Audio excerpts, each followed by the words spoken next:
अस्सलाम वालेकुम नाज़रीन, आसिफ नसीर ऑफिशियल के साथ हाज़िर खिदमत है। जैसा कि हमने तो बहुत कबल ही ये इस लॉन्ग मार्च के हवाले से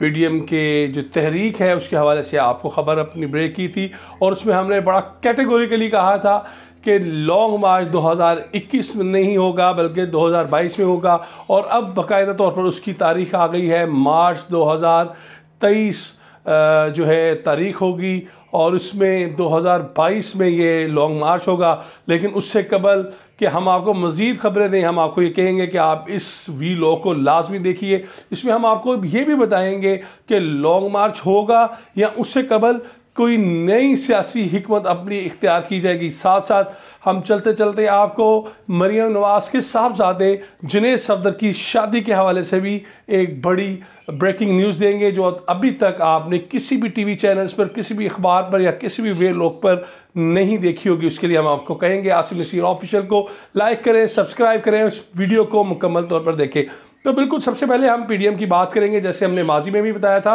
अब हम आपको एक और लेटेस्ट इसमें खबर देंगे कि जो पीडीएम के अंदर शामिल छोटी जमातें हैं, ख़ासतौर पर जो बलोचिस्तान की जमातें हैं, उनकी तरफ से कुछ तहफ़्फ़ुज़ात का इजहार किया गया है और कहा गया है मौलाना फजल रहमान को कि अगर तमाम फैसले बड़ी जमात के कहने पर होने हैं या उनके बड़ों के कहने पर होने हैं तो फिर हमें साथ लेके क्या चलना। तो कुछ उन्होंने अपने तहफ़्फ़ुज़ात का इजहार किया है, ख़ासतौर पर लॉन्ग मार्च की तारीख के ऊपर। और उन्होंने बड़ा कैटेगोरिकली कहा है कि हमने इतना लंबा टाइम दिया, इससे तो हुकूमत को फ़ायदा होगा और शायद हमारी जो मूवमेंट है और हमारी जो तहरीक है उसे इससे फ़ायदे की बजाय नुकसान हो जाए। क्योंकि एक जो बड़ी चीज़, जैसे कि मैंने आपको शुरू में कहा कि हम आपको इस वीलॉग में बताएंगे, बड़ा जो अहम इसके अंदर डेवलपमेंट है कि लॉन्ग मार्च तो होगा लेकिन लॉन्ग मार्च में कोई भी सिट इन नहीं दिया जाएगा, बल्कि लॉन्ग मार्च से कबल ही कोशिश की जाएगी इतना ज़्यादा प्रेशर बिल्ड किया जाए कि लॉन्ग मार्च, अगर पहली बात है कि शुरू होने से कबल ही हुकूमत चली जाए और हुकूमत नहीं जाती तो फिर रास्ते में ही इतना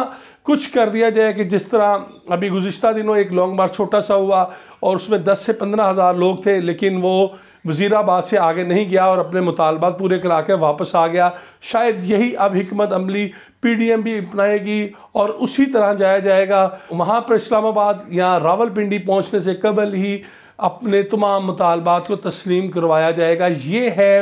इनकी अपनी हिकमत अमली और इसके ऊपर ही अब काम शुरू हो गया है, लॉजिस्टिक के ऊपर काम शुरू हो गया है। उसके साथ साथ लोगों को कहाँ ठहराना है, किस तरह लेके जाना है, लोगों को मोटिवेट क्या करना है, उसके लिए लोगों की ड्यूटियाँ तफवीज़ कर दी गई हैं। आने वाले दिनों में लॉन्ग मार्च के हवाले से और हुकूमत के ख़िलाफ़ क्या कुछ होने जा रहा है उस पर हम आपको तफसीली तौर पर भी बताएंगे। लेकिन एक और चलते चलते आपको हम खबर देते चले कि अब पंजाब के अंदर, जैसा हमने अपने गुज़िश्ता वीलॉग में कहा था कि हमजा शहबाज को वज़ीर आला पंजाब बनाने के लिए नवाज शरीफ रज़ामंद है, उसी तरफ हालात जाते नज़र आ रहे हैं। और ख़ास तौर पर जो हमजा शहबाज और उनकी टीम को भी अब ग्रीन सिग्नल दिया गया है कि आप पंजाब में आप जोड़ तोड़ करें, लोगों से मेल मिलाप बढ़ा दिए गए हैं और जो लोग मुस्लिम लीग नून में टिकट के लिए आना चाहते हैं अब उनसे, जो पार्लियामेंट के अंदर मौजूद हैं, असम्बलियों के ऐवान के अंदर मौजूद है, उनसे अब राब्ते मुकम्मल तौर पर हो रहे हैं। और लग यही रहा है कि शायद इसी दिसंबर के अंदर एक जो है तरीके अदम इत्माद वो उसकी रेजोल्यूशन जो है वो सामने आ जाए और अगर दिसंबर में नहीं तो जनवरी में लाजमी तौर पर इसके ऊपर अमल दरामद शुरू होगा। और अब ये देखना है कि क्या वाकई वो तरीके अदम इत्माद कामयाब भी होगी और उससे बनने वाला सेटअप जिसमें ये आने वाला इलेक्शन करवाएंगे वो किस तरह चलेगा। इस हवाले से भी आने वाला वक्त जो है वो मज़ीद बेहतर भी आपको आगाही देगा। लेकिन जो हमारे पास रिपोर्ट आ रही है उनमें दो चीज़ें हैं, एक तो पीडीएम के अंदर मौजूद जमातों ने कुछ तहफ़्फ़ुज़ात दिए हैं और दूसरा जो इन हाउस तब्दीली है पंजाब के अंदर वो की जा रही है। एक और हम आपको इसी अपने वीलॉग में एक और ख़बर दें, अखबारात में आ रही है, मुख्तलिफ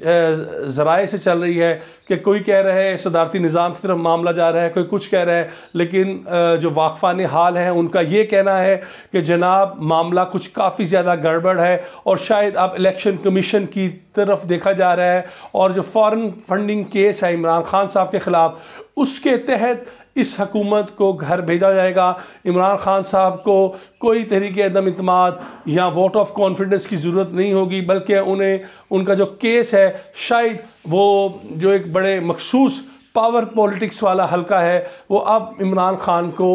फॉरेन फंडिंग केस के ज़रिए डिस्क्वालीफाई कराएगा। और कहने वाले तो यहाँ तक कह रहे हैं कि उन्हें आप 1 माह से ज़्यादा का टाइम नहीं लगेगा, बल्कि शायद उससे कबल ही ये आनन फानन केस का फ़ैसला आ जाए और इमरान खान साहब घर चले जाएं। तो ये बहुत बड़ी एक डेवलपमेंट है कि क्या वाकई इमरान खान को फॉरेन फंडिंग केस के ज़रिए घर भेजने की तैयारियां शुरू हो गई हैं या मुकम्मल कर ली गई हैं, ये भी आने वाले दिनों में आपके सामने आएगा। लेकिन हम आपको ये बता दें कि एक तो इन हाउस तब्दीली की पीडीएम ने अपनी तैयारी मुकम्मल कर ली है, मुस्लिम लीग नून ने भी पंजाब के अंदर जोड़ तोड़ शुरू किया हुआ है। साथ साथ जो पीडीएम के अंदर शामिल जमातें हैं वो कुछ अपने तहफ़्फ़ुज़ात का इजहार कर रही हैं, उन्हें शायद ओवरकम कर लिया जाए। लेकिन अब देखते हैं कि पॉलिटिक्स किस तरफ चलती है। आखिर में जैसे कि मैंने आपको शुरू में कहा था कि जुनैद सफदर की शादी के हवाले से बताऊंगा, तो बिल्कुल मैं तो शुरू दिन से कह रहा हूँ जुनैद सफदर की शादी है जनाब, ये वलीमा नहीं है, शादी है। और शादी होगी जी शायर दस्तूर की तरफ, बिल्कुल इस्लामाबाद में शादी होगी और वलीमा लाहौर में होगा। तो ये है आपके लिए एक इनसाइडर न्यूज़ कि ये सिर्फ वलीमा नहीं है बल्कि बाकायदा तौर पर जुनैद सफदर की शादी की तकरीब होगी, जहाँ पर ख़ानदान के मखसूस अफराद जो हैं, शरीफ ख़ानदान के और जो सैफुर्रहमान ख़ानदान के जो अफराद हैं वो उसमें शिरकत करेंगे। और एक सादा तकरीब के अंदर जुनैद सफदर की रुखसती होगी और उसके बाद जो है सुन्नत नबवी पर अमल पैरा होते हुए शरीफ ख़ानदान की तरफ से नवाज शरीफ के घर के अंदर, जहाँ पर मरियम नवाज़ की भी शादी हुई थी, दिसंबर का ही महीना था, गालिबन 91 में हुई थी इनकी, और उसके अंदर जो शादी हुई थी उसी जगह पर जहाँ पर तमाम इंतज़ामात हुए थे, उसी मुकाम के ऊपर जुनैद सफदर का भी वलीमा होगा, लेकिन उसके अंदर सिर्फ रिश्तेदारों को ही मदऊ किया जाएगा। तो ये तो थी आज तक की अपडेट। मैं आपको कहूँगा आसिफ नसीर ऑफिशियल को लाइक करें, सब्सक्राइब करें और बेल आइकॉन को प्रेस करें। बहुत शुक्रिया।